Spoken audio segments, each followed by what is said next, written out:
Mom, you need to sit at the kids' table. This is an adult celebration. When my son Derek spoke those words to me at my own 75th birthday party, surrounded by the family I had spent decades nurturing and supporting, something inside me crystallized into cold, unshakable resolve. But what Derek didn't realize was that the woman he had just dismissed as a burden had been quietly building an empire for 50 years. And within 3 months, the son who thought he could humiliate me on my birthday would discover exactly how much his disrespect was going to cost him.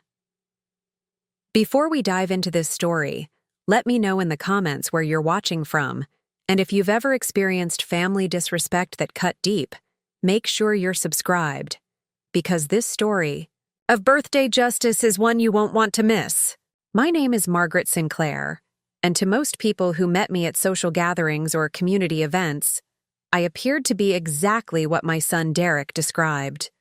A quiet widow who spent her time volunteering at the local library, tending to her rose garden, and doting on her grandchildren. What they didn't see, what Derek had somehow forgotten despite living through it, was that the gentle grandmother who baked cookies and hosted family dinners had also spent 45 years building one of the most successful real estate development companies in the Pacific Northwest. For over 4 decades, I worked as the founding partner of Sinclair & Associates Property Development, starting with a single rental duplex that my late husband Robert and I purchased in 1978 with our wedding savings of $8,000. While other women my age were told that real estate was a man's business, I was quietly acquiring undervalued properties throughout Seattle, Tacoma, and the surrounding suburbs, renovating them with an eye for both beauty and functionality, then either renting them to young families or selling them to first-time home buyers. The business began almost by accident. Robert was a high school mathematics teacher with a passion for historical architecture, and I had recently completed my degree in urban planning from the University of Washington. We bought our first duplex in the Wallingford neighborhood simply because we needed somewhere to live and thought renting out the other unit would help with the mortgage payments. What we discovered was that I had an intuitive understanding of property values and neighborhood development patterns that others often missed. Margaret doesn't just see buildings, my business partner Helen Morrison used to tell people during our monthly investors meetings. She sees communities 20 years into the future. She understands that when you improve one property thoughtfully, you create a ripple effect that lifts up an entire neighborhood. This philosophy of strategic community development would prove more valuable than anyone in my family could have imagined, though not in ways they would ever expect.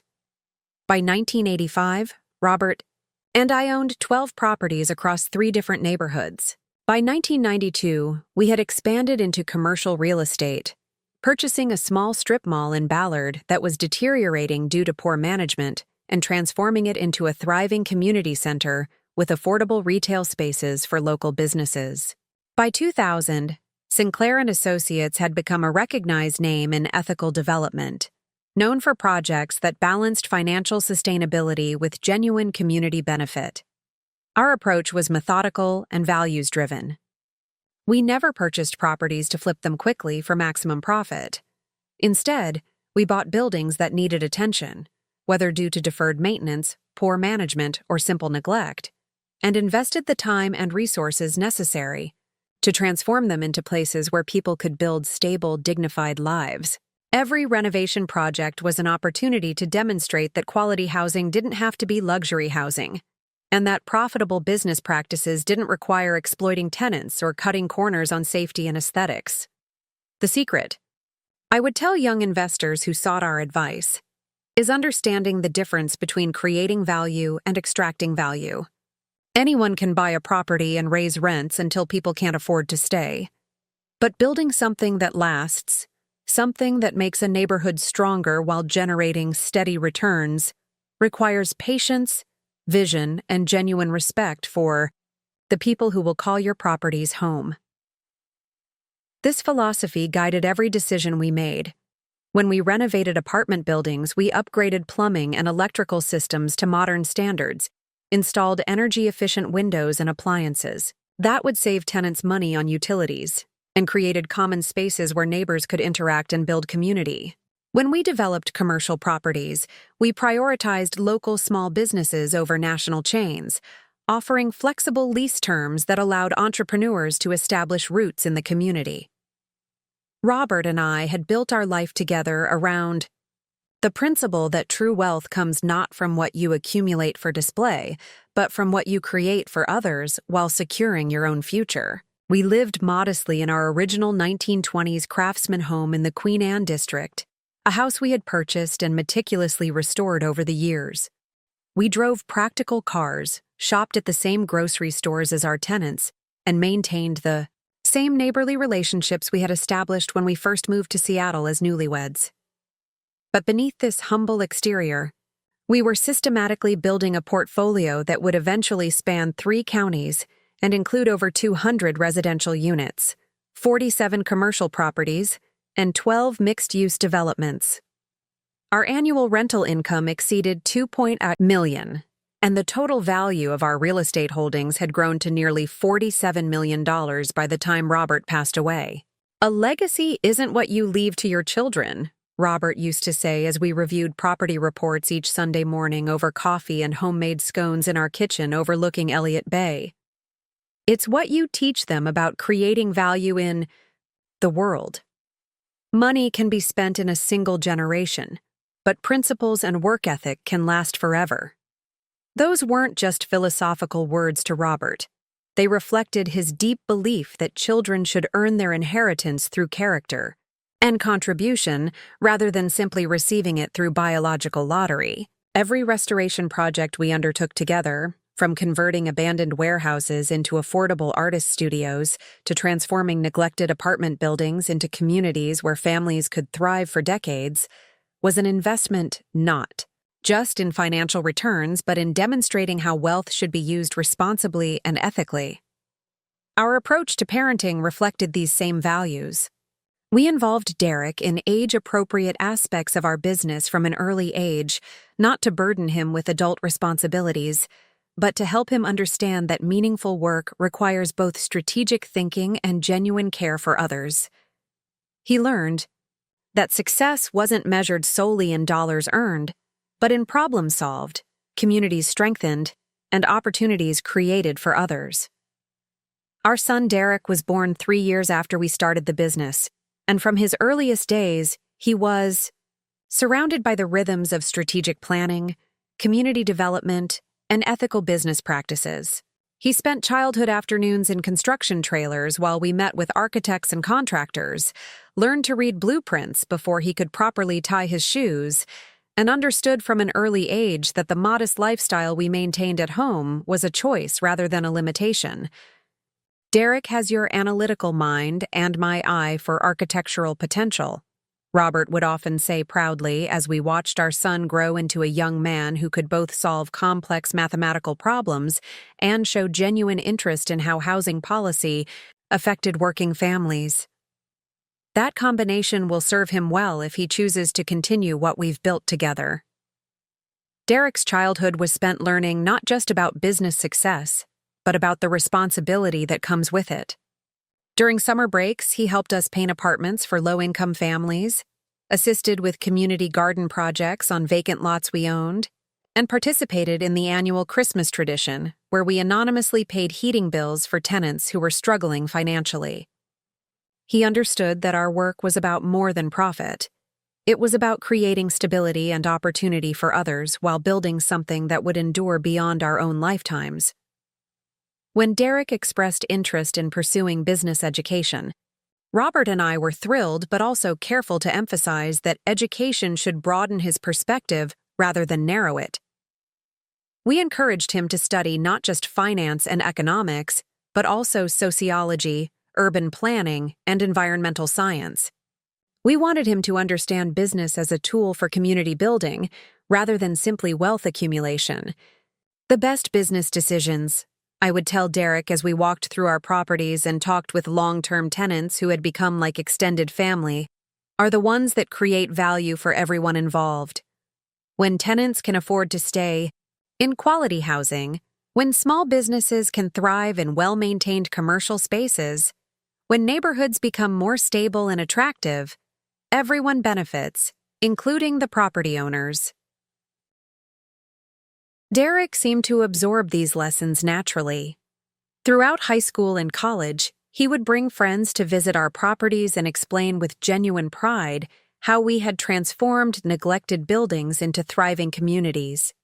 He understood that our success wasn't just measured in financial returns, but in the number of families who had been able to establish stable homes, the small businesses that had grown and prospered in our commercial spaces, and the neighborhoods that had been revitalized through strategic, community-focused development. After completing his undergraduate degree in economics at the University of Washington, Derek pursued an MBA in finance with a specialization in real estate development. We supported his education enthusiastically, believing that formal business training would complement the practical experience he had gained growing up in our company. We looked forward to the day when he might choose to join Sinclair and Associates as a third-generation leader who could bring fresh perspectives while maintaining our core values. When Robert passed away suddenly from a stroke 7 years ago, the loss was devastating in every way imaginable. We had been true partners for 48 years, building not just a marriage but a shared mission of ethical development and community service. The business we had created together suddenly felt impossibly complex to manage alone, and the financial decisions that had once been stimulating collaborative challenges became overwhelming responsibilities that kept me awake at night wondering if I was making the right choices for our tenants, our communities, and our family's legacy. Robert's death occurred just 2 years after Derek had completed his MBA and begun working as a senior analyst at Pemberton Capital Management, a prominent investment firm in downtown Seattle, specializing in commercial real estate financing. The timing felt like both a blessing and a burden. Derek had the education and professional experience to help guide our company through the transition, but he was also establishing his own career and couldn't be expected to abandon his professional goals to take over a family business he might not even want to inherit. During those dark months of grief, Derek provided what seemed like unwavering support that went far beyond dutiful obligation. He took 2 weeks of personal leave immediately after his father's funeral to help me navigate the legal complexities of transferring business ownership from joint management to my sole control. He arranged for reliable property management companies to handle day-to-day operations when I felt too overwhelmed to make routine decisions about maintenance requests, lease renewals, and tenant relations. Most importantly, Derek made sure I remained connected to the community organizations and professional associations that had always been important to Robert and me. When I hesitated to attend city planning meetings about affordable housing development, Derek would gently remind me that my voice and experience were valuable contributions to discussions that would affect thousands of families. Dad would want you to stay involved in the work you built together, Derek reminded me during one particularly difficult period when I was considering selling several properties because the management responsibilities felt overwhelming. Not because you have to prove anything to anyone, but because this community needs your expertise and perspective. You and Dad didn't just build a business. You built relationships and knowledge that can't be replaced. This wisdom, understanding. The difference between honoring Robert's memory through continued engagement versus retreating into isolation seemed to reflect the values we had tried to instill in our son. Derek appeared to understand that grief required time and patience, but that completely abandoning the work that had given our marriage meaning would dishonor Robert's legacy rather than preserve it. For the first 3 years after Robert's death, Derek's support felt genuine and appropriate. He visited regularly, usually stopping by on Sunday afternoons to review property reports and discuss any major decisions that required input from someone with formal business training. He helped with complex financial decisions when I requested assistance, but he was careful not to override my judgment or make me feel incompetent to continue managing the company Robert and I had built together. Derek showed what appeared to be authentic concern for my emotional and physical well-being without being condescending or overly protective. He would bring groceries when he noticed my refrigerator was empty, arrange for handyman services when he saw that routine home maintenance was being neglected, and occasionally suggest social activities when he worried that I was becoming too isolated. But he never made me feel like a burden or suggested that I was incapable of managing my own affairs. Most importantly, Derek seemed to respect the approach Robert and I had always taken to our business. That success should be measured, not just in financial returns, but in positive community impact and ethical business practices. When tenants called with concerns about maintenance issues, Derek would remind me that prompt, quality repairs were investments in both property value and tenant satisfaction. When we had opportunities to raise rents to market rates, Derek would carefully analyze whether the increases were necessary for financial sustainability or simply opportunities to extract additional profit from families who were already struggling. Dad always said that good tenants are worth more than maximum rents, Derek would remind me when we reviewed lease renewals. Mrs. Patterson has been taking perfect care of that Ballard apartment for 12 years. Raising her rent by $200 a month might be market rate, but losing her to save money on a moving truck would be penny-wise and pound-foolish. This perspective, understanding the long-term value of stable, satisfied tenants over short-term profit maximization, seemed to demonstrate that Derek had internalized the principles Robert and I had tried to teach him throughout his childhood and education. But something began to shift in Derek's attitude when he married Brandy Ashford 4 years ago. The change was subtle at first, so gradual that I initially dismissed my concerns as the natural adjustment that occurs when adult children establish their own households and priorities. Conversations that had once ranged freely across topics from family memories to community development began focusing more narrowly on financial performance and business efficiency. Derek started making suggestions about optimizing our property portfolio by selling older buildings to developers who would maximize their potential through luxury renovations and market-rate pricing. He began questioning whether our below-market rents were fiscally responsible, given my age, and the need to ensure adequate retirement security. Most concerning, he started referring to our long-term tenants as legacy liabilities rather than the valued community members Robert and I had always considered them to be. "Mom, you're leaving significant money on the table by maintaining these below-market rents," Derek would tell me during our monthly business review meetings, his voice taking on the analytical tone I recognized from his professional work at Pemberton Capital. "The Queen Anne properties alone could generate an additional $200,000 annually if we brought them up to current market rates. That's money you could be using for travel, home improvements, or building a more substantial inheritance for your grandchildren." This suggestion, increasing rents on long-term tenants who had become like extended family to me, many of whom were elderly or working multiple jobs to afford their current housing costs, represented a fundamental departure from the values Robert and I had built our business around. We had always believed that stable, affordable housing created stronger communities than maximum profit extraction, and our approach had generated both steady financial returns and deep personal satisfaction from seeing families thrive in our properties for decades. The foundation that Robert and I had built together, both our marriage and our business, had been constructed on principles that Derek seemed increasingly willing to abandon in favor of what he called professional management practices and market rate optimization strategies. But I was about to discover that my son's growing disrespect for our family's values was only the beginning of a much larger pattern of dismissiveness and entitlement that would culminate in the most humiliating moment of my 75 years and lead to consequences he never could have imagined. The woman Derek was about to humiliate at her own birthday party had not only built a real estate empire worth nearly $50 million, but had also spent decades cultivating relationships with attorneys, financial planners, and estate specialists who understood exactly how to protect legacies from ungrateful beneficiaries.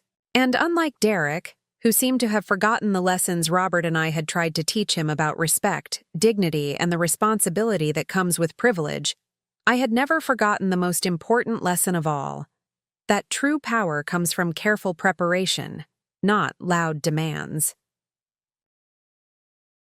When Derek first introduced me to Brandy Ashford 3.5 years ago, I genuinely wanted to love her. After watching my son struggle through the grief of losing his father while simultaneously trying to support me through my own bereavement, seeing him open his heart to new love felt like a gift. Robert and I had always believed that the capacity to love again after experiencing profound loss was a sign of emotional health and resilience. And Derek's willingness to be vulnerable with someone new seemed like evidence that he was healing, in healthy ways. Brandy worked as a senior marketing director for Lux Living Real Estate, one of Seattle's most prestigious luxury property firms, specializing in homes valued above $2 million. She was undeniably striking, tall and polished, with auburn hair that always seemed perfectly styled, and the kind of commanding presence that made her the center of attention in any room. Her professional wardrobe consisted entirely of designer, pieces that suggested both success and sophistication, and her conversation demonstrated impressive knowledge of high-end real estate markets, investment strategies, and the psychological factors that influenced wealthy buyers' purchasing decisions. Brandy understands the luxury market from the sales perspective, Derek explained enthusiastically after their first few dates, his excitement evident in a way I hadn't seen since before Robert's death. She's working with clients who are purchasing multi-million-dollar homes, investment properties, and commercial developments. We have fascinating conversations about market trends, development opportunities, and how psychology influences high-value real estate decisions. During their early courtship, Brandy was charming and engaging during family gatherings. She asked thoughtful questions about my property development work, expressed what seemed like genuine appreciation for the community-focused approach Robert and I had taken throughout our careers, and appeared sincerely interested in learning about our family's history and values. She complimented the restoration work Robert and I had done on our Queen Anne home, showing knowledge of 1920s architectural details that suggested both professional expertise and personal appreciation for historical craftsmanship. Mrs. Sinclair, the way you and Robert built your business while maintaining such strong community connections is really inspiring, she told me during one of our first extended conversations over dinner at our home. Most developers I work with are focused exclusively on maximizing returns, but you've created something that benefits everyone involved. That takes real vision and patience. If I occasionally noticed a calculating quality in her questions about our family's specific property holdings, the precise value of our Queen Anne home, or the details of my estate planning arrangements, I initially dismissed my concerns as professional paranoia. After spending 4 decades in real estate development, I had perhaps become too accustomed to recognizing mercenary motives in people's interest in property values, and I didn't want to project those suspicions onto my son's new relationship without legitimate cause. She seems genuinely interested in understanding our family's approach to business, I told myself after one dinner, where Brandy had asked detailed questions about our rental income streams, property management systems, and the legal structures we used to protect our assets. Not everyone who asks about real estate is trying to calculate what they might inherit. Maybe I'm being unfairly suspicious of someone who's simply trying to understand the family she's considering joining. When Derek announced their engagement after just 14 months of dating, I expressed mild reservations only once, gently suggesting they might benefit from a longer courtship period to truly understand each other's fundamental values, life, goals, and approaches to important decisions like family relationships, financial priorities, and long-term planning. My concern wasn't about Brandy specifically, but about the general wisdom of making lifetime commitments before experiencing how potential partners handle stress, conflict, and the inevitable challenges that arise in any serious relationship. Mom, she makes me happy in ways I didn't think were possible after losing Dad, Derek told me, his eyes bright with a certainty I hadn't seen since before Robert's death.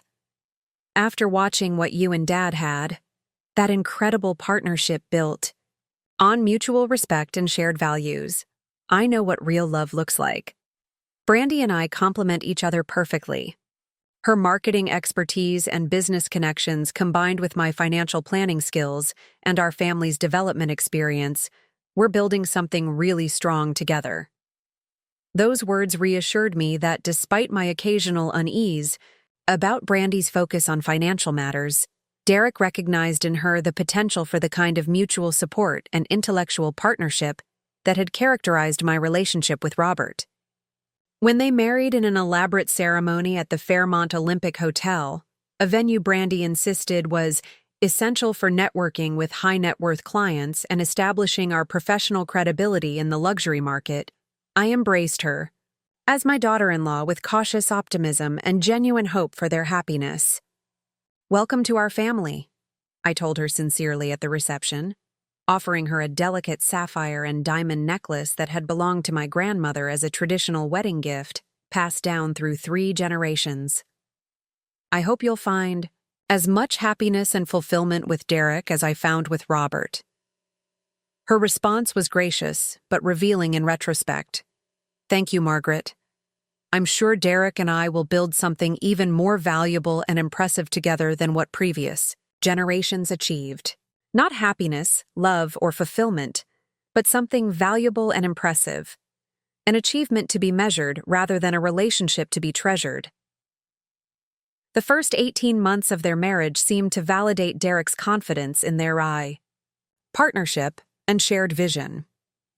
Brandy's career flourished as Seattle experienced an unprecedented luxury real estate boom, with wealthy buyers from California and international markets discovering the Pacific Northwest's combination of natural beauty, cultural sophistication, and relatively reasonable prices compared to San Francisco and Los Angeles. Her commissions from high-end sales allowed them to purchase an impressive modern home in Bellevue's exclusive Somerset Hills development, featuring contemporary architecture, premium finishes, and amenities like a 3-car garage, wine cellar, and home theater system. Derek's career at Pemberton Capital expanded dramatically as well, serving many of the same affluent clients Brandy worked with in real estate transactions. Their professional synergy seemed perfect. Brandy would help wealthy clients find and purchase luxury properties, then refer them to Derek for comprehensive financial planning services, including investment management, tax optimization, and estate planning. Their combined income quickly exceeded $400,000 annually, and their social media presence showcased a lifestyle of expensive vacations, exclusive cultural events, charity galas, and material success that seemed to confirm they were living their absolute best life together. They appeared to be the perfect power couple, professionally successful, financially secure, socially connected, and completely aligned in their ambitions for continued upward mobility. Their Christmas cards featured professional photographs of them in designer clothes standing in front of their impressive modern home, and their social media accounts documented expensive dinner parties, weekend trips to exclusive resorts, and networking events with other successful young professionals. However, during this same period, my relationship with both Derek and Brandy gradually but noticeably shifted from warm family inclusion to increasingly polite distance. What had initially been genuine efforts to include me in their social life became perfunctory and obligation-driven. Holiday invitations became rare and conditional, family dinners dwindled from monthly to quarterly occurrences, and conversations during our limited interactions increasingly focused on Brandy's professional achievements, expensive purchases, and social connections rather than family relationships or shared experiences. "Brandy believes it's important for us to establish our independence as a couple," Derek explained when I asked why they hadn't included me in their Thanksgiving plans, the first holiday I would spend entirely alone since Robert's death. "She thinks too much family involvement can create dependency patterns that aren't healthy for a marriage, especially when we're working so hard to build our professional reputation and social standing in the community." This philosophy, directly contradicting the integrated, multi-generational family approach that Robert and I had modeled, and Derek had always valued, was an early warning sign I deeply regret not addressing more directly and persistently. For E, our family, relationships had always been the foundation upon which other aspects of life were built, not obstacles to be managed for optimal personal advancement or potential sources of social embarrassment. More troubling than the reduced frequency of our interactions was the subtle but unmistakable change in Derek's demeanor during our increasingly rare visits. The confident, articulate young man who had once spoken passionately about ethical business practices and community development began consistently deferring to Brandy's opinions and priorities. Conversations that once ranged freely across topics from family memories to social justice, from architectural history to environmental sustainability, became narrowly focused on business metrics, material acquisitions, and social positioning. Brandy's "Absolutely right that we need to think bigger and more strategically," Derek would tell me, using phrases and perspectives that didn't sound like his natural voice or reflect his historical values. The clients we're attracting now require a different level of sophistication in our lifestyle and professional presentation. We can't afford to appear small-town or unsophisticated when we're competing for high-net-worth clients who have unlimited options. During one particularly telling Christmas dinner at their Bellevue home, to which I had been invited primarily because Derek insisted, despite Brandy's obvious reluctance and repeated suggestions that holidays should be intimate couple time, I observed a troubling interaction that crystallized my growing concerns about the direction of their relationship and Derek's apparent transformation. Derek had been sharing a story about helping a young immigrant family secure financing for their first home purchase through his work at Pemberton Capital, his voice warming with genuine pleasure as he described their emotional reaction to achieving home ownership, despite significant language barriers and limited credit history. It was exactly the kind of meaningful, service-oriented work that had always motivated him and reflected the values Robert and I had tried to instill throughout his childhood and education. "Honestly, Derek?" Brandy interrupted with sharp irritation, barely concealed beneath a veneer of reasonable concern. "You really need to stop taking on these small, time-intensive clients who barely generate enough commission to cover your overhead costs. The emotional satisfaction you get from these projects is nice, but it creates the wrong impression with our more valuable contacts and potential referral sources. We should be focusing exclusively on high-net-worth individuals who can provide meaningful referrals to others in their income bracket." This dismissal of the very work that gave Derek's career deeper meaning, helping working families achieve the security and dignity of home ownership, revealed how completely Brandy had misunderstood or chose to ignore what truly drove my son's professional satisfaction and personal sense of purpose. More troubling was Derek's immediate apologetic response, as though his desire to help people of modest means was indeed a character flaw, rather than a noble calling that honored his father's values. "You're right," Derek said quietly, his eyes downcast in a way that reminded me painfully of a scolded child. "I need to be more strategic about time allocation and client selection. The networking opportunities with high-value clients are more important for our long-term goals." This exchange revealed the fundamental dynamic that was reshaping Derek's personality and priorities.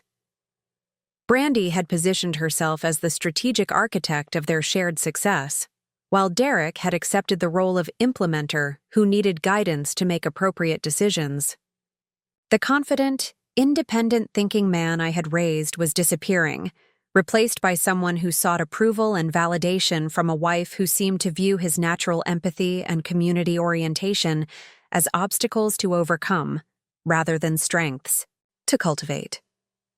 As their marriage entered its second year, Brandy's influence over Derek's thinking became increasingly apparent in our business discussions as well. The monthly property reviews that had once been collaborative conversations about community impact and ethical management practices became presentations where Derek would advocate for optimization strategies that sounded suspiciously like talking points Brandy had prepared for him. "Mom, we need to have a serious conversation about maximizing the return on your property investments," Derek announced during one such meeting, spreading professionally prepared charts and financial projections across my kitchen table. "Brandy, has been analyzing your portfolio performance, and she's identified several opportunities for significant improvement.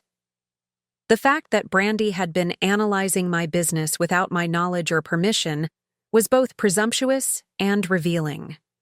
I had never provided her with detailed financial information about Sinclair and Associates, which meant she had been gathering data through Derek and conducting her own independent research into my property holdings and income streams. According to Brandy's calculations, Derek continued, clearly reading from notes she had prepared, you could increase annual rental income by approximately $340,000 by bringing all properties up to current market rates. That's money you could be using for home improvements, travel, or building a more substantial inheritance for your grandchildren. The phrase, building a more substantial inheritance, was particularly telling. Brandy was apparently already calculating what Derek might eventually inherit and viewing my current property management practices as obstacles to maximizing that future benefit. The suggestion that I should raise rents on long-term tenants, many of whom were elderly, disabled, or working multiple jobs to afford their current housing costs, to increase Derek's eventual inheritance, revealed a fundamental callousness. That shocked me. Derek, I said carefully, studying the charts and projections Brandy had prepared. These calculations assume that our current tenants would be able to afford substantial rent increases. Mrs. Chen has been living in the Ballard apartment for 19 years. Mr. Rodriguez has been in the Queen Anne unit for 14 years. These aren't just income sources. They're people who have built their lives around the stability we've provided. Derek's response demonstrated how thoroughly Brandy's perspective had replaced his own moral instincts. Mom, I understand the emotional attachment to longtime tenants, but we have to be realistic about business operations. If they can't afford market-rate housing, that's not really our problem to solve. There are government programs to help low-income renters, and we shouldn't be subsidizing their housing costs at the expense of our family's financial security. This cold analysis, reducing human relationships to mathematical calculations and viewing tenant welfare as someone else's responsibility, represented such a complete departure from the values. Robert and I had taught Derek that I wondered if I was talking to the same person who had once spent his summers helping elderly tenants with grocery shopping and minor home repairs. But Brandy's most significant influence on Derek became apparent when she began joining our business meetings directly, positioning herself as an advisor whose luxury real estate expertise qualified her to make recommendations about my property portfolio. During these sessions, she would present sophisticated analyses of neighborhood development trends, market comparisons, and investment strategies that demonstrated impressive research and professional competence. Margaret, I've prepared a comprehensive evaluation of your current holdings, Brandy announced during one such meeting, producing glossy folders filled with market data and financial projections. Based on my analysis of comparable properties and development trends, I believe you're sitting on approximately $12 million in unrealized value that could be accessed through strategic sales and reinvestment. Her presentations were impressively thorough, complete with professional charts showing property appreciation rates, neighborhood demographic shifts, and projected returns from various optimization strategies. She had clearly invested significant time and effort into understanding my business operations, which could have been flattering if her motivation had seemed to focus on helping me rather than maximizing future benefits for Derek. The Queen Anne properties alone represent a significant opportunity, she continued, pointing to detailed market analyses that showed recent sales of comparable homes. 3 of your rental units could be sold as condominiums for approximately $800,000 each, generating $2.4 million in immediate capital that could be reinvested in higher yield opportunities. What Brandy's analysis failed to consider, or chose to ignore, was that converting rental units to condominiums would displace 3 families who had been stable, caring tenants for over a decade each.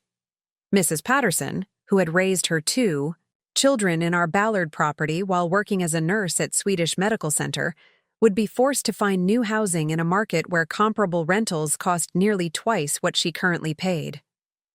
The Nakamura family, who had lovingly maintained our Queen Anne garden apartment while building their small accounting practice, would lose not only their home but their business location, since they operated their firm from the apartment's converted basement office. These families aren't just tenants, I explained to Derek and Brandy during one particularly frustrating discussion. They're people who have invested their own time, care, and resources into maintaining our properties. Mrs. Patterson has never missed a rent payment in 12 years, and she's created one of the most beautiful gardens I've ever seen in that backyard. The Nakamuras have maintained their unit so well that it looks better now than when they moved in 10 years ago. Brandy's response revealed the calculating mindset that had begun to define her approach to both business and family relationships. Margaret, I understand the emotional connection to longtime tenants, but successful property management requires making decisions based on financial performance rather than personal relationships. These families have benefited from below-market rents for years, which means they've been building their own wealth using money that should have been contributing to your retirement security. This reframing, suggesting that providing stable, affordable housing was somehow a disservice to both the tenants and myself, demonstrated Brandy's sophisticated ability to make exploitation sound like responsible business practice. More concerning was Derek's nodding agreement with her analysis, as though he had completely forgotten the conversations we'd had throughout his childhood about the difference between creating value and extracting value. The foundation of wisdom that Robert and I had spent decades building together, both in our business and in our approach to family relationships, was being systematically undermined by a woman who viewed every interaction as an opportunity for optimization and every relationship as a resource to be leveraged. But neither Derek nor Brandy realized that the quiet, aging mother they were trying to manage and manipulate had been building strategic defenses for much longer than they had been planning their campaign, and that their attempts to pressure me into abandoning my values would soon trigger responses they never could have anticipated. The woman they saw as an obstacle to their financial optimization was about to remind them both that true power comes from careful preparation, authentic relationships, and the kind of strategic thinking that considers consequences beyond the next quarterly report. And within 6 months, Derek would discover that the mother he had begun treating as a burden to be managed was actually the person who controlled everything he thought he was entitled to inherit. As Derek and Brandy's marriage entered its 3rd year, their campaign to reshape my business operations and family relationships intensified dramatically. What had begun as occasional suggestions framed as professional advice evolved into a systematic pressure campaign involving researched arguments, financial projections, and increasingly manipulative emotional appeals. Brandy began scheduling what she called family financial planning sessions at their Bellevue home, presenting professionally prepared documents outlining why my continued management approach was both financially irresponsible and personally dangerous for someone my age. Margaret, I've prepared a comprehensive analysis of your current situation and long-term projections, Brandy announced during one such meeting, spreading glossy folders across their granite kitchen island like a corporate presentation. The numbers don't lie. You're managing a $47 million portfolio that requires constant decision-making, physical oversight, and stress management that frankly isn't appropriate for someone in their mid-70s. Her presentations were impressively thorough, complete with actuarial tables showing life expectancy data, charts comparing active property management versus passive investment returns, and brochures from upscale senior communities featuring smiling elderly residents engaged in social activities. She had clearly invested significant time and professional expertise into building a compelling case for why I should liquidate my property holdings and transition to what she characterized as age-appropriate lifestyle management. Look at these beautiful facilities, she continued, pointing to photographs of elegantly appointed dining rooms and landscaped courtyards at premium retirement communities. Full medical support, organized social activities, maintenance-free living, and a built-in community of people your own age. You'd never have to worry about tenant complaints, property repairs, or financial management again. What Brandy failed to understand, either through genuine ignorance or willful disregard, was that the things she characterized as burdens were actually sources of meaning and connection for me. The tenant relationships I had cultivated over decades weren't just business obligations requiring management. They were genuine friendships with families whose lives had become intertwined with mine through shared investment in creating stable, beautiful homes. The property development projects weren't stressful complications. They were creative challenges that allowed me to continue the work Robert and I had found deeply fulfilling throughout our marriage. Derek's participation in these meetings was perhaps the most heartbreaking aspect of the entire campaign. The confident, independent-thinking son I had raised increasingly parroted Brandy's arguments and perspectives, using language and concepts that clearly originated from her rather than from his own analysis or values. "Mom, you have to admit that Brandy makes a lot of sense," he would say, avoiding direct eye contact while reviewing her carefully prepared materials. "Dad always taught us to make practical decisions based on facts rather than emotions. The financial analysis clearly shows that active property management isn't the most efficient use of your time and energy at this stage of life." This selective interpretation of Robert's wisdom, ignoring his deep belief in the importance of meaningful work, community connection, and personal fulfillment while emphasizing only financial pragmatism, revealed how thoroughly Brandy had managed to reshape Derek's understanding of his own family's values. She had taken Robert's practical wisdom and stripped it of its emotional and philosophical context, reducing it to purely monetary considerations that supported her campaign. During one particularly intense family meeting in early spring, Brandy unveiled what she clearly considered her masterstroke: a specific liquidation proposal from one of her high-end clients who had been discreetly inquiring about properties in my portfolio. "This is actually perfect timing," she announced with barely contained excitement, producing a formal letter of intent. "The Hendersons are looking for exactly the kind of historic properties your portfolio represents. They're prepared to offer $15.2 million for the entire Queen Anne cluster, which is $2.3 million above current market value, for a quick, private sale with flexible timing that would allow you to transition gradually to your new living situation." The letter was impressive and official-looking, complete with financial pre-approval documentation and a proposed closing timeline that seemed designed to minimize stress and maximize my financial benefit. Brandy had clearly orchestrated this coincidental inquiry as the perfect solution to what she had spent months characterizing as my increasingly untenable situation. "They specifically love the historic architecture and neighborhood character," she continued, her voice taking on the persuasive tone I recognized from her professional sales presentations. "They're committed to maintaining the property's integrity while making necessary updates for modern living. Your buildings would be in excellent hands, and you'd be financially secure for the rest of your life." What Brandy didn't realize was that her very thoroughness in building this case was revealing information I found deeply troubling.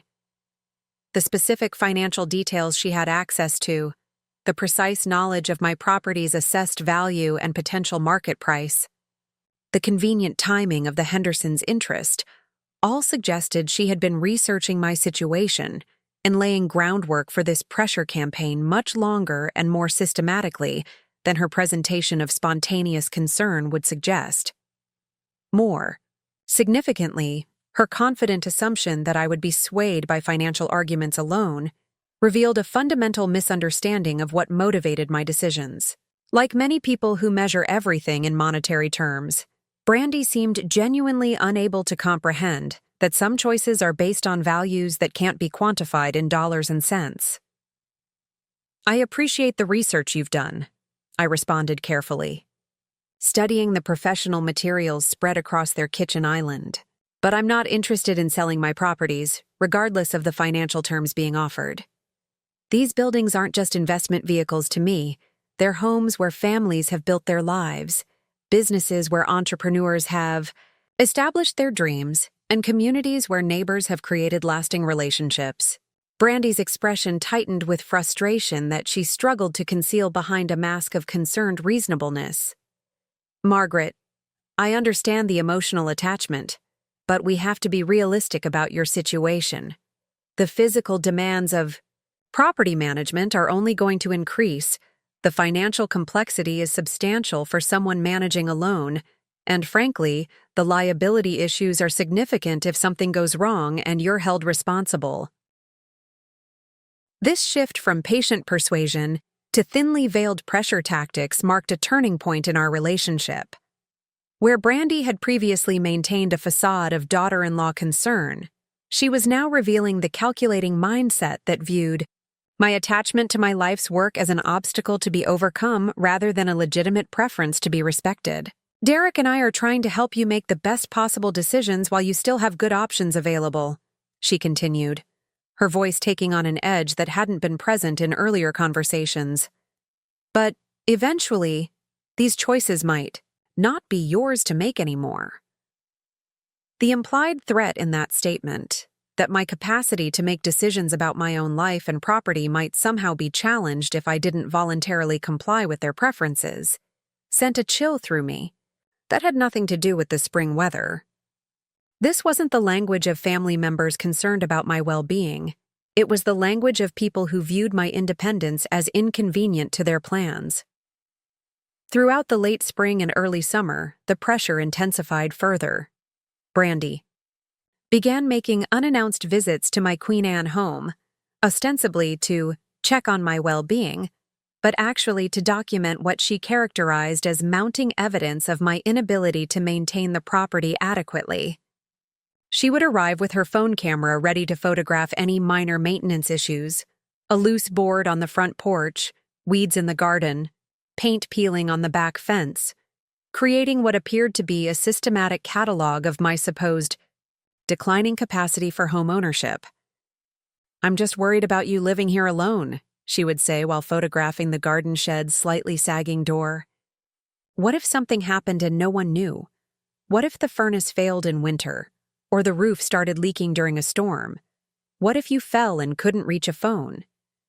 These visits became increasingly frequent and intrusive, often scheduled, during times when Derek was at work and couldn't witness Brandy's behavior firsthand. She would invite herself in for coffee, then spend the visit pointing out potential safety hazards, maintenance needs, and signs of what she characterized as my declining ability to care for myself properly. "Margaret, I found 4 expired medications in your bathroom cabinet," she announced during one such visit, having apparently conducted a search while I was preparing refreshments. "And the kitchen faucet is dripping. There's a loose handrail on the back steps, and the basement has that musty smell that suggests moisture problems. These are exactly the kinds of issues that demonstrate why staying here is becoming unsafe." The violation of conducting a search through my personal belongings while pretending to make a friendly visit was both shocking and illuminating. Brandy was no longer even attempting to maintain the pretense of respecting boundaries or treating me as an autonomous adult capable of managing my own affairs. More disturbing was her systematic documentation of every minor household issue as evidence of my incompetence, while ignoring the far more significant evidence of my continued capability. My active participation in professional organizations, my volunteer work with the Historic Preservation Society, my independent management of complex financial affairs, and my maintenance of social relationships and community involvement. During one particularly manipulative visit in early July, Brandy arrived with printed materials from what she claimed was a confidential consultation with a geriatric care specialist who had reviewed my situation and recommended immediate evaluation for appropriate living arrangements. Dr. Patricia Morrison is one of the region's leading experts in elder care transitions, Brandy announced, producing official-looking documents. "I described your living situation and health challenges, and she's very concerned about the safety risks of continuing to live alone in such a large old house. She's recommending comprehensive evaluation for appropriate placement in a supportive environment. The documents appeared professionally prepared and authoritative, complete with medical terminology and official recommendations for assessment and transition planning. What Brandy didn't know was that my decades in real estate had made me skilled at recognizing fraudulent or misleading documentation, and something about Dr. Morrison's supposed recommendations didn't pass careful scrutiny. That evening, I conducted my own research into Dr. Patricia Morrison and discovered that while she was indeed a legitimate geriatric care specialist, she had never consulted on my case because Brandy had never provided her with accurate information about my actual health status, living situation, or functional capabilities. The confidential consultation Brandy had referenced was actually a general informational inquiry about senior living options that Brandy had then misrepresented as a specific professional recommendation about my case. This discovery, that Brandy was willing to fabricate medical professional opinions to support her campaign, marked a crucial turning point in my understanding of what I was actually dealing with. This wasn't family concern or even misguided pressure. This was systematic manipulation using deliberately deceptive tactics designed to undermine my confidence in my own judgment and capabilities. 2 weeks later, Brandy escalated her campaign to a level that crossed every remaining boundary of family respect and personal autonomy. She arrived at my home accompanied by Derek and 2 people she introduced as transition specialists from Emerald Heights Senior Community, one of the facilities she had been promoting in her presentations. "Margaret, we've arranged for a professional evaluation of your current living situation," Brandy announced without preamble, gesturing to the 2 uniformed individuals carrying clipboards and assessment materials. "Susan and Robert are here to conduct a comprehensive home safety audit and personal care assessment to help determine the most appropriate next steps for your well-being." The audacity of arranging a professional assessment of my competency without my consent or prior knowledge was breathtaking. Brandy had apparently decided that my continued resistance to her suggestions warranted bringing in outside authorities to validate her position and potentially override my autonomous decision-making. "I didn't request any assessment," I told the specialists firmly, "and I don't consent to one being conducted." Susan, the lead evaluator, looked uncomfortable as she realized she had been brought into a family conflict under potentially false pretenses. "Ma'am, we were told this was a voluntary evaluation requested by family members concerned about your safety and well-being." "It was not requested by me, and I do not consent to it," I repeated clearly, establishing for all present that this was an unauthorized intrusion rather than a collaborative family effort. Brandy's response revealed the depth of her frustration with my continued resistance to her increasingly aggressive campaign. "Margaret, this is exactly the kind of unreasonable behavior that proves you're not thinking clearly anymore. Refusing professional help and evaluation is a classic sign of declining judgment and capacity. This circular logic, that resistance to unwanted intervention was itself evidence of incompetence requiring intervention, was a manipulation tactic I recognized from my professional experience with property disputes involving elder exploitation. Brandy was attempting to create a situation where any assertion of my autonomy could be reframed as evidence supporting her claims about my declining capacity. Derek stood silent during this confrontation, his discomfort evident, but his loyalty clearly torn between his mother and his wife. When I asked him directly whether he had known about and approved this attempted assessment, his hesitation before answering told me everything I needed to know about how completely Brandy had managed to influence his judgment. "Mom, we're just worried about you," he finally said, using the same language Brandy had been repeating for months. "If you're really managing fine, then an assessment would prove that and put our concerns to rest." This attempted reversal, suggesting that I should submit to evaluation to prove my competence rather than requiring them to demonstrate actual incompetence before seeking intervention, revealed how thoroughly Brandy had managed to reshape even Derek's understanding of basic principles of autonomy and dignity.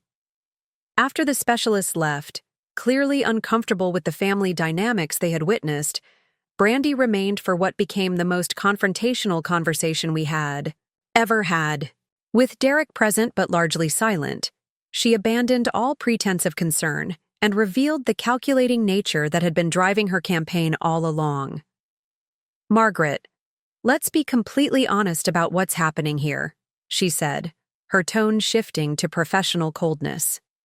"You're 75 years old, living alone in a house that's too big for you to maintain properly, managing a business that's too complex for someone your age to handle safely, and sitting on financial assets that could provide security for your entire family if managed intelligently." This explicit acknowledgement that her focus was on accessing my financial assets for the entire family, rather than ensuring my well-being, confirmed what I had long suspected about her true motivations. "Derek and I are building something important together," she continued, "and we can't do that effectively while worrying constantly about your safety and the inefficient management of family resources that could benefit everyone if deployed strategically." The phrase "family resources" to describe my property and assets, holdings that Robert and I had worked 50 years to build and that belonged entirely to me, revealed the sense of entitlement that had been driving Brandy's campaign from the beginning. "Your properties aren't just your properties," she stated with breathtaking presumption. "They're Derek's inheritance. They're our family's financial future.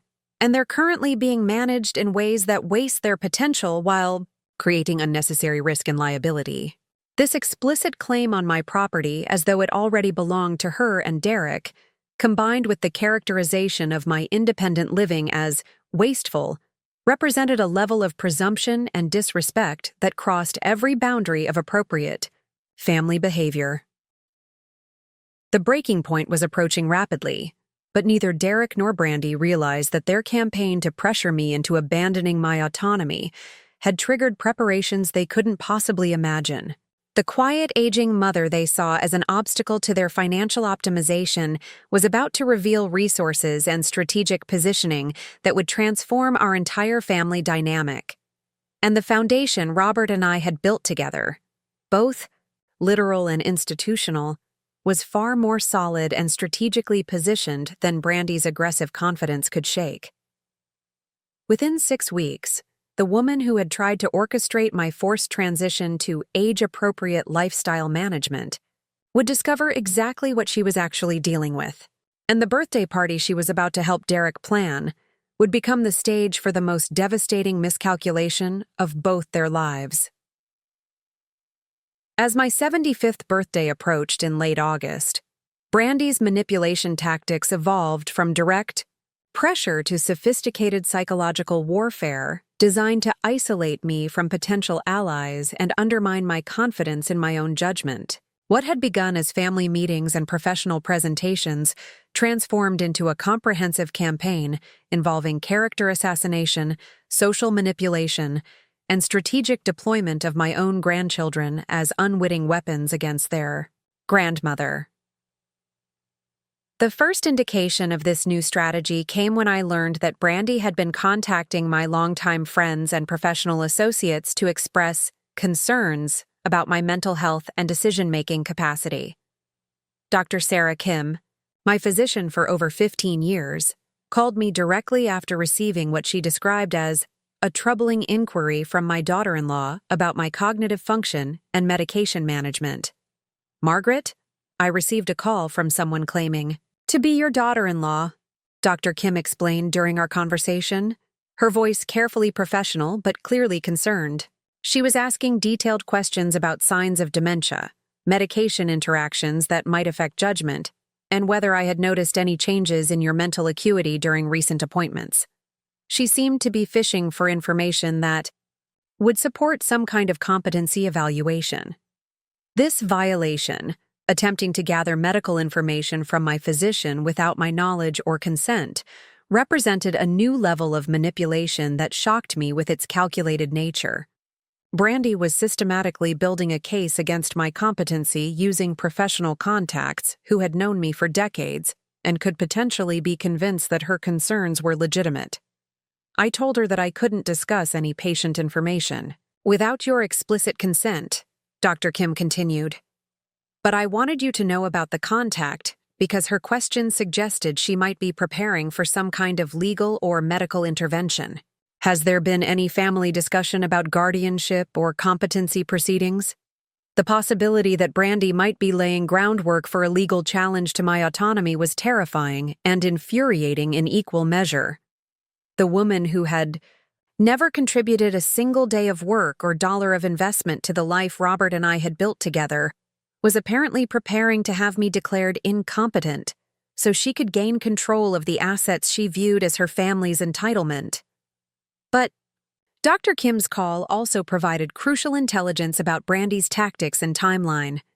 If she was contacting my medical professionals, she was likely reaching out to other people in my life as well, attempting to build a network of concerned parties who could validate her narrative about my declining capacity and need for intervention. Over. The following week, I received similar reports from my attorney, my accountant, and 3 different members of the Historic Preservation Society board. In each case, Brandy had presented herself as a caring daughter-in-law, worried about my ability to manage complex responsibilities, asking leading questions designed to elicit statements that could be interpreted as supporting her position. She asked whether I had noticed any confusion during our recent meetings about estate planning. My attorney James Harrison reported during our conversation. She specifically wanted to know if you had shown signs of forgetting previous decisions, repeating questions, or having difficulty understanding complex financial concepts. She seemed disappointed when I told her that your mental acuity was as sharp as anyone's I work with, regardless of age. James's observation about Brandy's disappointment when told that I was functioning at full capacity was particularly revealing. Someone genuinely concerned about a family member's well-being would be relieved to learn that professional contacts hadn't observed any problems. Brandy's reaction suggested she was hoping to collect evidence supporting a predetermined conclusion, rather than seeking an honest assessment of my actual condition. The most insidious aspect of this campaign was how Brandy managed to present her inquiries as loving concern while actually conducting intelligence gathering that could be used against me. Each contact described her as articulate, professional, and seemingly motivated by genuine worry about my welfare. Only the pattern of similar inquiries across multiple professionals revealed the systematic nature of her investigation. During this same period, Brandy began what I later realized was a calculated effort to turn my own grandchildren against me, by presenting my resistance to her suggestions as evidence that Grandma was becoming difficult and confused. 8-year-old Emma and 6-year-old Lucas, Derek and Brandy's children, had always been the light of my life, and their Sunday afternoon visits to my Queen Anne home were among my most treasured weekly traditions. Grandma Margaret, Mommy says you might have to move to a place with other old people because you can't take care of your house anymore, Emma announced during one visit, her innocent voice carrying the devastating impact of Brandy's manipulation. She says you're getting forgetful and might hurt yourself if you keep living alone. This use of children as messengers for adult manipulation was perhaps the most cruel aspect of Brandy's entire campaign. Emma and Lucas had no understanding of the complex family dynamics they were being drawn into, but their innocent repetition of their mother's characterizations was designed to make me feel isolated, misunderstood, and increasingly uncertain about my own perceptions of the situation. Mommy says we probably won't be able to visit as much when you move because the new place will be far away and have rules about children, Lucas added, his 6-year-old concern about losing his grandmother's weekly attention breaking my heart. She says the people there will take better care of you than we can. The psychological sophistication of this manipulation was breathtaking. By using the children to deliver messages about my supposed inevitable relocation, Brandy was accomplishing multiple objectives simultaneously, undermining my confidence in my own judgment, creating pressure to comply with her plans to avoid disappointing the grandchildren, and establishing a narrative where my resistance to change was portrayed as stubbornness that would ultimately harm my relationships with the people I loved most. More insidiously, Brandy had positioned herself as the protective mother looking out for her children's emotional well-being by preparing them for their grandmother's necessary transition, while simultaneously presenting me as the selfish obstacle who was making change more difficult than it needed to be. During one particularly manipulative conversation, Emma innocently asked, "Grandma, why don't you want to live somewhere safe, where people can help you? Mommy says you're being stubborn and making Daddy worry." This question, clearly coached by Brandy and delivered through the innocent voice of a child who loved me, was designed to make me feel guilty for causing family stress through my unreasonable resistance to their plans. The implication was that my insistence on maintaining my independence was a selfish choice that was harming my son and grandchildren, rather than a reasonable decision about my own life and property. As my birthday approached, Brandy's manipulation tactics expanded to include my broader social network and community connections. She began attending events where she knew I would be present: historic preservation society meetings, library volunteer orientations, neighborhood association gatherings, not to support my interests, but to observe my interactions and gather information she could use to support her narrative about my declining capabilities. Margaret seemed a bit confused during the Preservation Society meeting, she would report to Derek afterward, reframing normal conversation patterns and age-appropriate caution as signs of cognitive decline. She asked the same question twice, about the zoning ordinance, and she seemed to have trouble following the discussion about the historic district expansion. What Brandy characterized as confusion was actually my standard practice of asking clarifying questions to ensure I fully understood complex regulatory changes before offering opinions or committing to positions. What she described as trouble following discussion was my habit of taking notes and asking for clarification when technical language was used without adequate explanation. But by presenting these normal behaviors as symptoms of decline, Brandy was building a public case that could potentially support her private claims about my need for supervision. More disturbing was her practice of attending these events specifically to gather material for her campaign rather than to genuinely support my community involvement. She would sit in the back of meetings, taking notes on my comments and interactions, then use selective details to construct a narrative that portrayed my continued independence as increasingly unrealistic and potentially dangerous. The manipulation reached its most sophisticated level when Brandy began organizing what she called family support meetings with Derek's cousins, my sister-in-law, and other relatives who lived in different states and had limited direct contact with me. During carefully orchestrated phone conferences, she would present her concerns about my welfare using professional language and apparent documentation that made her campaign sound like legitimate family intervention. "I've prepared a detailed assessment of Margaret's current situation," she would tell these distant relatives, sharing edited versions of her property evaluations and safety audits that emphasized problems while ignoring evidence of my continued competence. Derek and I are really struggling with how to help her make good decisions when she's becoming increasingly resistant to reasonable suggestions. By framing the conflict as my increasing resistance to reasonable suggestions, rather than her escalating campaign to control my life and assets, Brandy was able to position herself and Derek as the responsible family members trying to protect an aging relative who was too proud or confused to accept necessary help.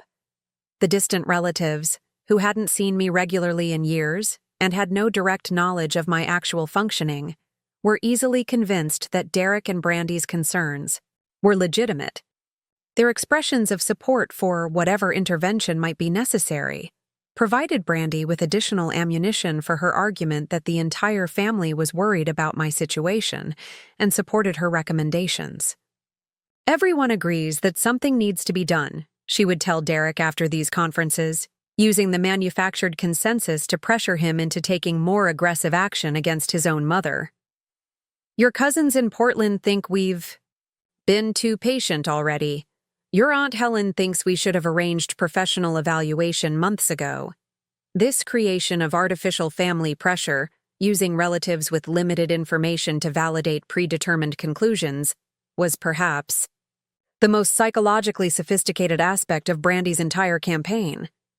By generating external validation for her position, she was able to make Derek feel that his loyalty to his wife was also loyalty to family consensus, while resistance to her plans would mean opposing everyone who cared about my welfare. The manipulation became most apparent when Brandy began preparing for my 75th birthday celebration, which she insisted should be held at their Bellevue home rather than at my Queen Anne house, as had been our family tradition for decades. Her justification was that hosting the party would be too stressful for me, and that their modern home was more appropriate for the kind of celebration she wanted to organize. "Margaret, you shouldn't have to worry about cooking and cleaning and entertaining when you should be enjoying your special day," she announced during one of her planning sessions, presenting the party relocation as a generous gift rather than another step in her campaign to demonstrate my declining capability. "Derek and I want to handle everything so you can just relax and be celebrated."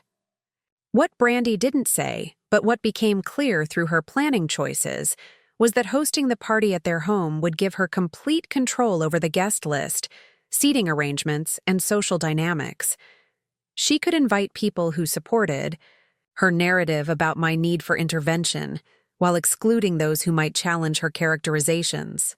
She could structure the event to highlight my supposed limitations, while positioning herself as the caring daughter-in-law managing family responsibilities. Most significantly, she could orchestrate interactions designed to make me appear out of place, confused, or inappropriate in ways that would validate her claims about my declining capacity to manage social situations independently. The guest list she prepared included several people I barely knew: colleagues from Derek's firm, clients from her real estate business, and neighbors from their exclusive Bellevue development, while notably excluding many of my longtime friends, professional associates, and community connections who could attest to my continued competence and engagement.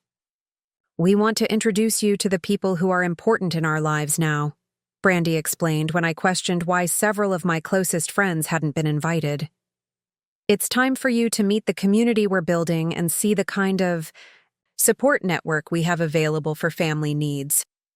This reframing, presenting my isolation from my own social connections as an opportunity to meet the people who matter now, was designed to make me feel that my resistance would mean missing out on inclusion in Derek and Brandy's successful social circle. More insidiously, it positioned my historical relationships as outdated and less relevant than the connections they were offering to share with me. But the most revealing aspect of Brandy's party planning was her detailed attention to seating, arrangements, and social positioning. She had created table assignments that would place me with Derek's children and their young cousins, while Derek and Brandy would host the adult table, where business and social conversations would take place among their professional peers. "I thought you'd enjoy sitting with the grandchildren," she explained when I reviewed her proposed arrangements. "They're so excited to have special time with Grandma, and honestly, you'll probably be more comfortable with a quieter conversation level than trying to keep up with all the work talk and business networking that tends to dominate adult gatherings." This suggestion, that I would be more comfortable with children's conversation than adult discussion, and that I might have difficulty keeping up with professional topics, was perhaps the most insulting aspect of her entire manipulation campaign. The woman who had built a $47 million real estate empire was being told that business networking might be too challenging for her to follow. But it was also the moment when I realized that Brandy had made a crucial strategic error. Her confidence, in her ability to manipulate and control the situation, had led her to reveal her true intentions too clearly and too early. The birthday party she was orchestrating wasn't intended to be a celebration of my life and achievements. It was designed to be a public demonstration of my declining relevance and increasing need for management by more capable family members. What Brandy didn't realize was that her systematic campaign had provided me with months of documentation about her true character and intentions. Every fabricated medical consultation, Every unauthorized contact with my professional associates, every manipulative use of my grandchildren, and every strategic social exclusion had been carefully noted and, when possible, independently verified. The foundation Robert and I had built together, both our marriage and our business, had always been based on the principle that preparation and strategic thinking could overcome almost any challenge. Brandy was about to discover that the quiet, aging mother she had spent months trying to manipulate and control had been using her campaign against her as an opportunity to gather intelligence and prepare responses she never could have anticipated. The birthday party she was orchestrating would indeed become a defining moment in our family's history, but not in the way she had planned, and the 75-year-old woman she was preparing to humiliate in front of carefully selected witnesses was about to remind everyone present that true power comes from authentic relationships, genuine accomplishments, and the kind of strategic planning that considers consequences far beyond the next social season. The evening of my 75th birthday party arrived with the late August heat that Seattle rarely experiences, making Brandy's climate-controlled Bellevue home feel like a sanctuary from the oppressive humidity outside. As I walked through their front door at precisely 6 o'clock, the time specified on the elegant invitation Brandy had designed, I was greeted by a gathering that felt more like a business networking event than a family celebration. The great room had been transformed into an impressive entertainment space, with professionally arranged flowers, ambient lighting, and a buffet that clearly cost more than most families spend on groceries in a month. But as I surveyed the assembled guests, my heart sank as I realized that Brandy had successfully executed her plan to surround me with strangers, while excluding the people who actually knew and cared about me. Derek's colleagues from Pemberton Capital were there in force, dressed in their expensive suits and discussing market trends with the kind of animated engagement that suggested they viewed this as a professional obligation rather than a personal celebration. Brandy's real estate associates dominated another corner of the room, their conversation focused on recent luxury sales and upcoming development projects. The neighbors from Somerset Hills had claimed the premium seating near the windows, their designer clothes and careful makeup suggesting they had treated this as an opportunity to see inside Derek and Brandy's home, rather than to honor an elderly family member. Missing entirely were Helen Morrison, my business partner for over 20 years, Dr. Sarah Kim, who had known me longer than anyone in the room, James Harrison, my attorney and trusted advisor, and the members of the Historic Preservation Society, who had become some of my closest friends during the years since Robert's death. In their place were people who knew me only through Derek and Brandy's descriptions, if they knew me at all. "Margaret, you look wonderful." Brandy greeted me with theatrical enthusiasm, her voice carrying across the room to ensure everyone noticed my arrival. "Come meet everyone who's been so excited to celebrate with you tonight." As she guided me through introductions to people whose names I would never remember, and whose interest in my birthday seemed perfunctory at best, I began to understand the full scope of what she had orchestrated. This wasn't a celebration of my life and achievements. It was a carefully staged demonstration of my irrelevance to the social and professional circle that Derek and Brandy had built together. "This is Derek's mother, Margaret," she would say to each group, her tone suggesting she was presenting a relic from an earlier era rather than introducing an accomplished business owner. "She's had such an interesting little property management business over the years. Very old-fashioned approach, but charming in its own way." The phrase, little property management business, to describe Sinclair and Associates, the company that had transformed neighborhoods and housed thousands of families over 4 decades, was deliberately diminutive and dismissive. Brandy was systematically undermining my professional accomplishments while positioning herself as the sophisticated interpreter who could help modern professionals understand my quaint, outdated approach to real estate. But the most devastating moment came when dinner was announced and I discovered the seating arrangement Brandy had prepared. At the head of the elegantly set dining room table sat Derek and Brandy, flanked by their professional associates and social peers. The conversation at their end of the table immediately turned to business strategies, investment opportunities, and networking plans for the coming quarter. At the far end of the table, separated from the adult conversation by both physical distance and social positioning, sat a smaller table where 8-year-old Emma, 6-year-old Lucas, and their 3 young cousins had been arranged with child-appropriate place settings and activities to keep them occupied during the meal. "Mom, you need to sit at the kids' table. This is an adult celebration."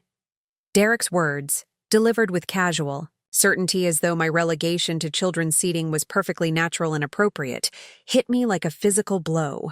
Standing in that moment, surrounded by strangers who had been invited to witness my humiliation, I felt 50 years of accomplishments and contributions reduced to irrelevance by my own son.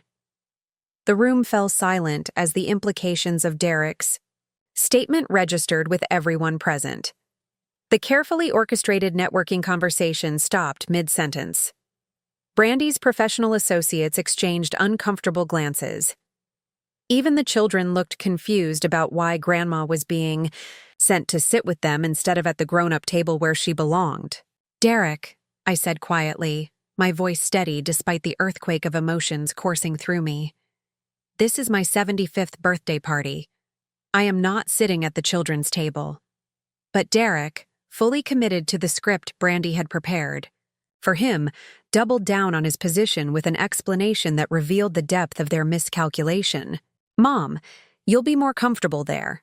The conversation here is going to focus on business and investments and things that really aren't relevant to your situation anymore. We want you to enjoy your party without feeling like you have to keep up with topics that might be confusing." The suggestion that business and investment conversations might be confusing for the woman who had built a $47 million real estate empire was so absurd that several guests who knew nothing about my background looked surprised. Even in their limited understanding of normal family dynamics, Derek's characterization of his mother seemed unnecessarily dismissive and cruel. But it was Brandy's satisfied smile, the subtle expression of triumph as she watched her plan unfold. Exactly as orchestrated. That crystallized my resolve and triggered the response she never could have anticipated. Standing in that dining room, surrounded by people who had been assembled to witness my humiliation, I made a decision that would change everything. The months of systematic manipulation, the fabricated medical consultations, the unauthorized competency evaluations, and now this public dismissal had provided me with all the evidence I needed to understand exactly what I was dealing with and how to respond. "Derek," I said, setting down my purse and looking directly at my son, "I think there's been a fundamental misunderstanding about who exactly is the adult in this situation and what kind of celebration this actually is." I walked to the head of the dining table where Derek and Brandy sat in the positions of honor they had claimed for themselves, and I remained standing while addressing the assembled guests. "Ladies and gentlemen, I want to thank you for coming to what I've just realized isn't actually my birthday party at all, but rather a business networking event where I was invited to serve as entertainment. Before we continue with dinner, I think there are some things about your hosts that you should probably know." The room's attention focused entirely on me as I began to speak with the professional authority I had developed through 4 decades of business presentations, board meetings, and investor conferences. "My name is Margaret Sinclair, and I'm the founder and owner of Sinclair & Associates Property Development. Over the past 45 years, my late husband Robert and I built one of the most successful real estate development companies in the Pacific Northwest, with current holdings valued at approximately $47 million and annual rental income exceeding $2.8 million. The silence in the room was absolute as Derek's colleagues and Brandy's associates processed this information. The little property management business they had been told about was actually a major regional real estate empire, and the elderly woman they had been positioned to view as a declining family burden was actually one of the most successful developers in their industry. Our portfolio includes over 200 residential units, 47 commercial properties, and 12 mixed-use developments across 3 counties, I continued, my voice carrying the confidence that comes from discussing facts rather than defending against fabrications. We specialize in community-focused development that balances financial sustainability with genuine social benefit, an approach that has generated both consistent returns and positive impact for thousands of families over the decades. Derek's face had gone completely white as he realized what was happening. Brandy looked as though she was experiencing physical pain as her carefully orchestrated evening transformed into something entirely beyond her control. The reason I'm sharing this information, I continued, is that Derek and Brandy have spent the past year trying to convince me that I'm no longer capable of managing my own affairs, that my business decisions are irresponsible, and that I need to liquidate my holdings and transition to supervised living because property management has become too complex for someone my age. Several of the real estate professionals in the room exchanged glances that suggested they were beginning to understand the implications of what they were hearing. What they apparently don't realize, I said, looking directly at Derek and Brandy, is that every conversation we've had, every pressure tactic they've used, and every attempt to manipulate my decisions has been carefully documented, including Brandy's unauthorized contacts with my physician, her fabricated medical consultations, and her systematic campaign to isolate me from my professional and personal support network.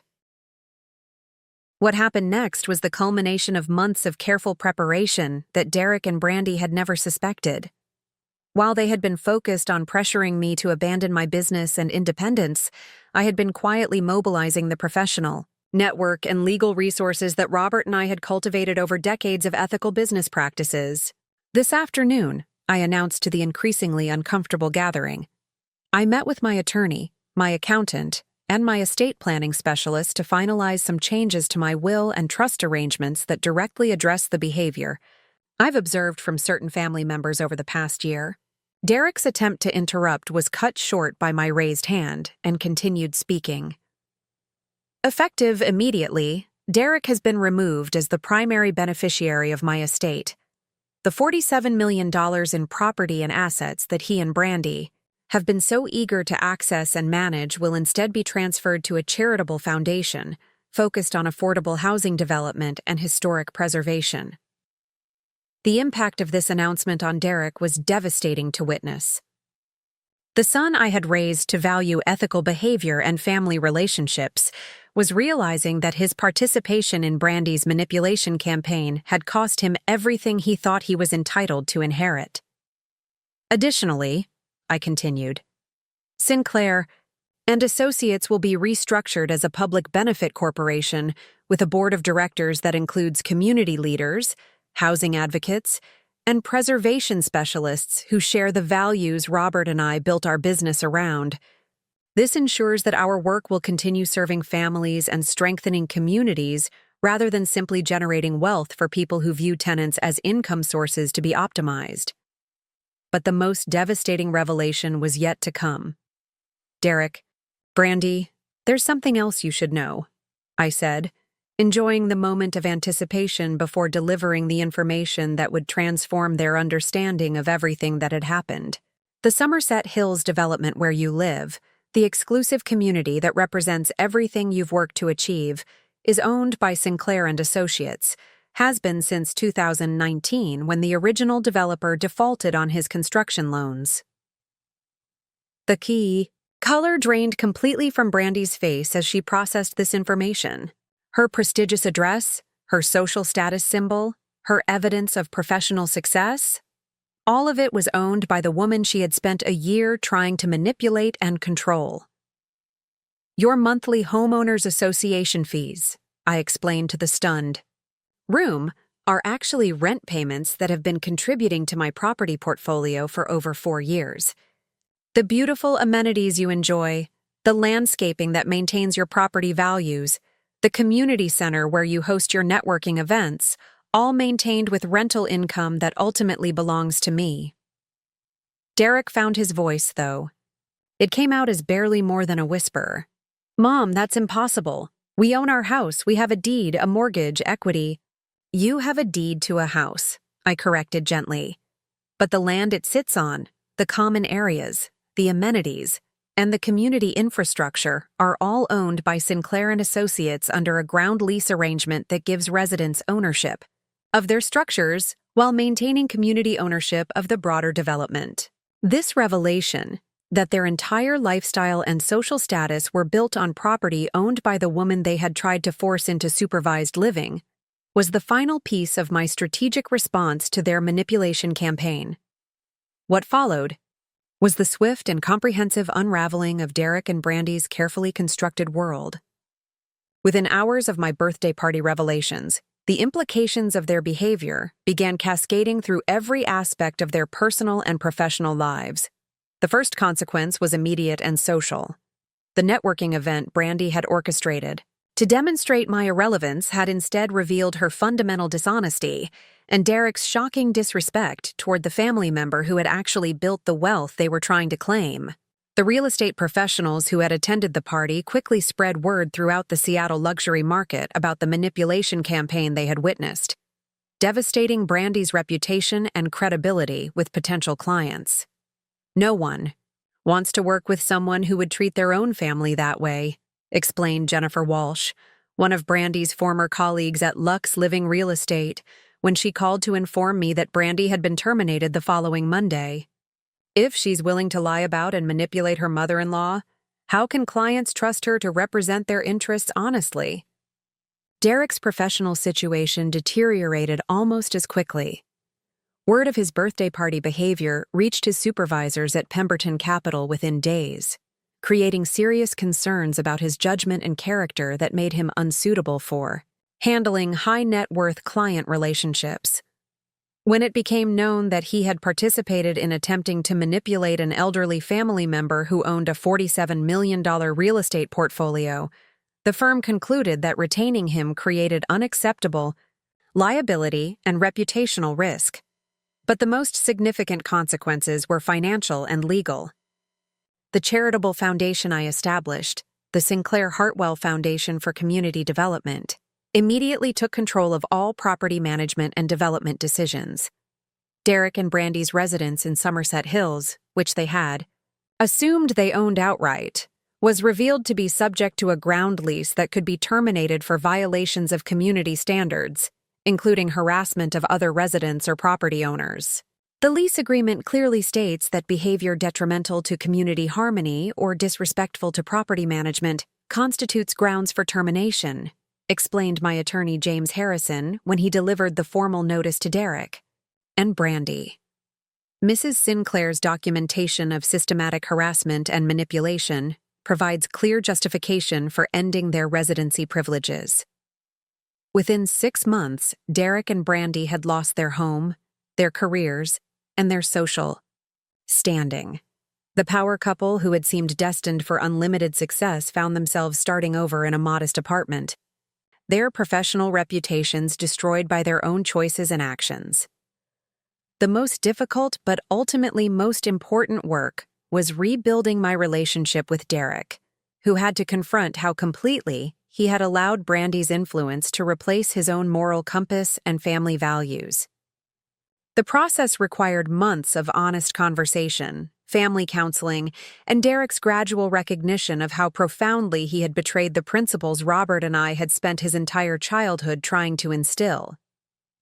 "Mom, I don't understand how I became someone who could treat you that way," Derek told me during one of our most difficult conversations, tears streaming down his face as he processed the magnitude of what he had done.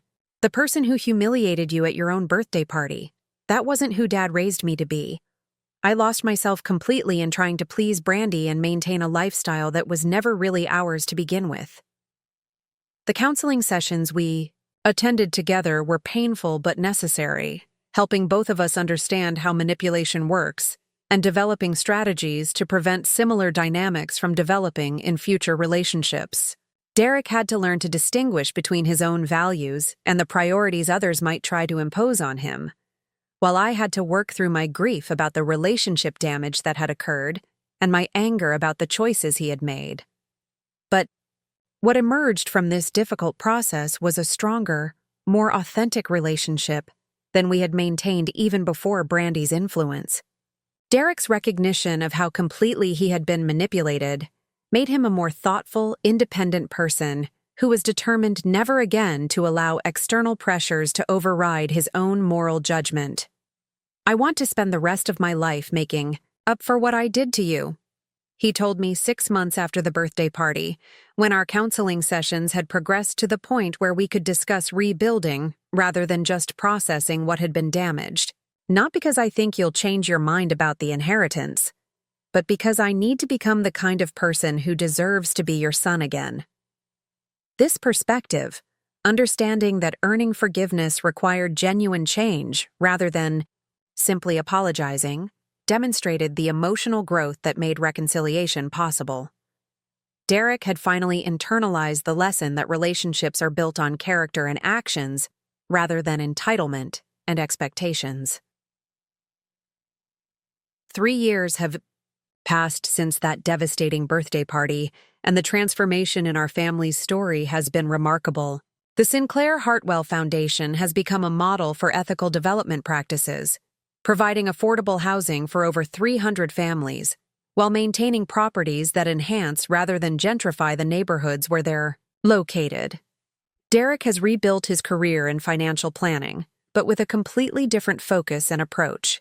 Instead of chasing high-net-worth clients and maximum commissions, he specializes in helping working families build long-term security through home ownership, retirement planning, and small business development. His experience with manipulation and poor judgment has made him particularly effective at helping clients recognize and avoid predatory financial practices. "I understand what it's like to have your judgment compromised by people you trust," he tells his clients during financial literacy workshops we sponsor through the foundation.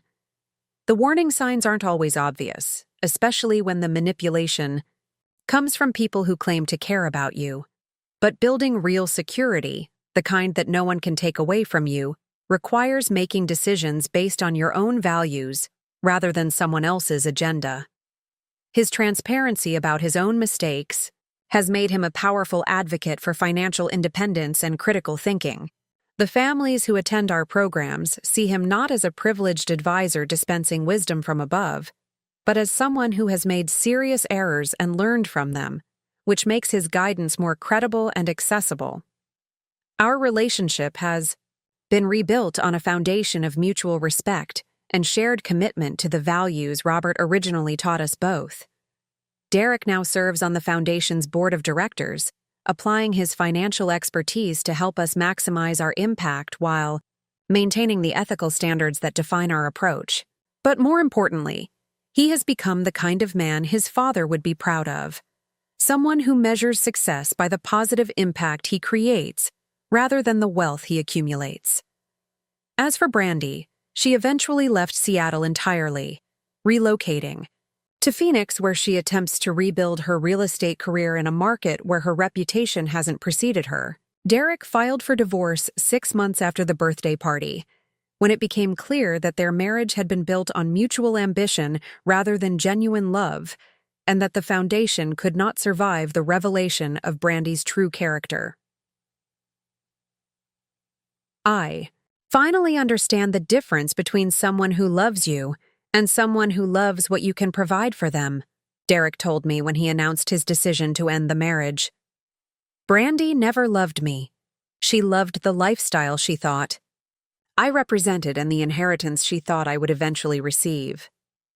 When both of those disappeared, there was nothing left to hold us together."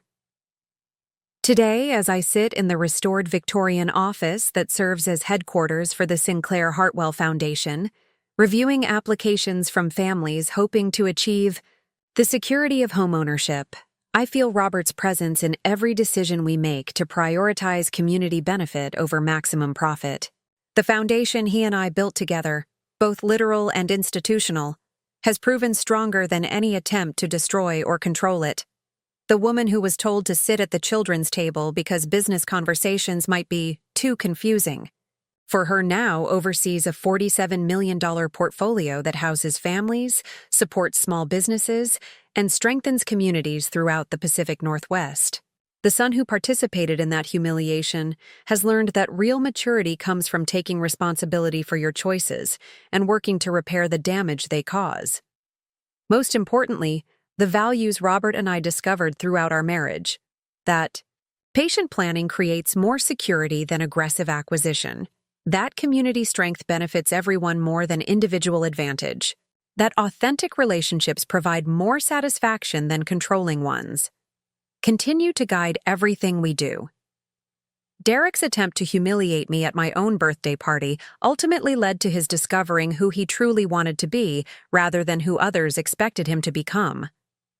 And in my quiet foundation office, surrounded by evidence of 50 years of patient planning and authentic partnership, I am finally, completely, permanently at peace with the knowledge that some legacies are too strong to be destroyed by temporary betrayal, and that the most powerful response to disrespect is living so well that it becomes irrelevant.